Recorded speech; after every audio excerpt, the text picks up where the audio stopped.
અલગ દઈ રામા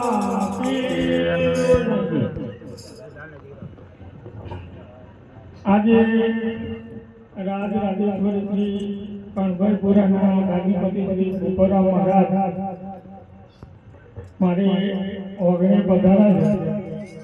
આ એક એમની કૃપાથી 7 વર્ષની તપસ્યા બાદ બાપુએ કીધું કે હવે હું તમને તારીખ આપું. બાપુ 576 ગામના ગાદીપતિ હતા.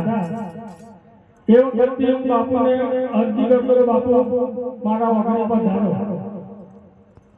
બાપુને તારીખ ઉપર તારીખ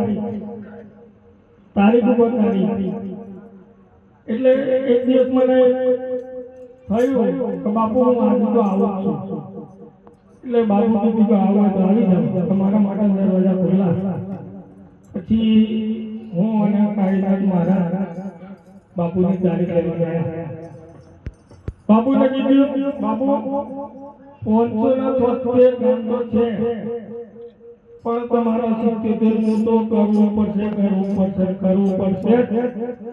પછી 7 વર્ષ બાદ બાપુને કેમ એમ થઈ ગયું સાવલિયા ગામ સોમભાઈના ત્યાં મારા 77 ગામ કરવું છે. એટલે બાપુનું આ 577 ગામની અંદર આપવા ધ્રમણી મારી 7 વર્ષની મહેનત બાદ બાપુ મારા ઘેર પધાર્યા છે. બાપુ હું તમારો ખૂબ ખૂબ આભાર, તમે મારા ઘેર પધાર્યા. બાપુ મારી તો તાકાત બાકી વાત છે કે આટલું બધું મારા મેળામાં મારું ગામ, મારા ભાઈઓ, મારું કુટુંબ, નાના મોટા ભૂલકાઓના એક આશીર્વાદ થકી મારા ગુરુઓ પધાર્યા છે, આજુબાજુના સંતો પધાર્યા છે. મારા કાળીનાથ મહારાજના સતત માર્ગદર્શન હેઠળ સતત એ અમારે માર્ગદર્શન આપો. આપણે ભૂપતરામ મહારાજને આપણા ઘેર બોલાવીએ.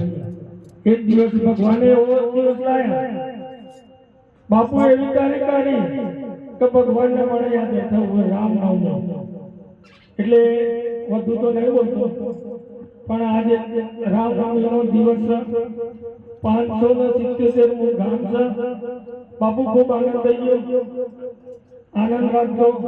અને આ સદાય રામદેવજી મહારાજ અમારો પર વસતા રહે, તમે અમારા ઉપર વસતા રહો.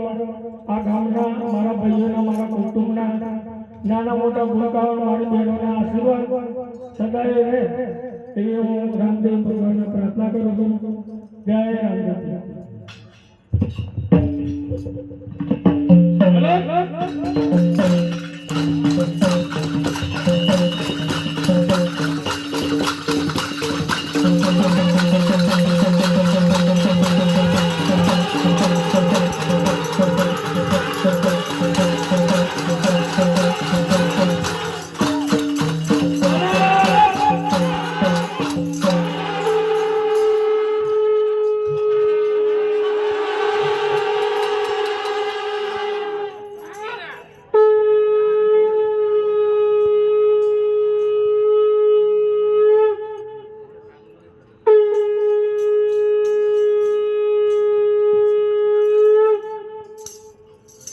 બોલો રામદેવજી ભગવાન.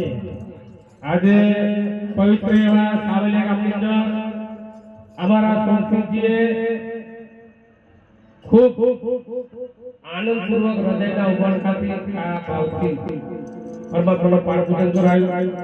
સર્વ ગુરુજનોને કરાયા, સર્વ અમારા મંડળના સર્વ સંતોને કરાયા અને સર્વ સંતો ભક્તોને કરાયા. બેન દીકરીઓને સર્વ ગુરુજનોના આશીર્વાદ અને મારા અલગ જ્યોતિષીઓ પધાર્યા અને એમને ખૂબ ખૂબ આશીર્વાદ આપ્યા છે.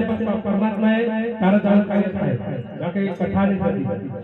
અને કાલે ગયેલી ભાષામાં અમારા સુરસિંહે પરમાત્માને પ્રાર્થના કરી, અમારા સુરસિંહજીના પરિવારને તથા સાવલિયા ગામના સંતો ભક્તોને તથા સર્વ સંત ભક્તોને પરમાત્મા સુખી રાખે, તમને ભક્તિ આપે અને બીજી વિશેષતા કે આપણે વ્યસનો કોઈ કરશો નહીં.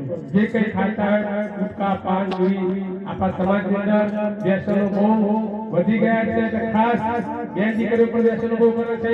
એટલે વ્યસનો ઓછા કરો અને જેટલું બને એટલું પરમાત્માની ભક્તિ કરો, કારણ કે હવે ભક્તિની બહુ જ જરૂર છે. એટલે જેને બોલતા હોય કૃષ્ણ વંદે જગતગુરુ, આખા જગતના ગુરુ પરમાત્મા છે. માત્ર નિમિત્ત પણ છે. પણ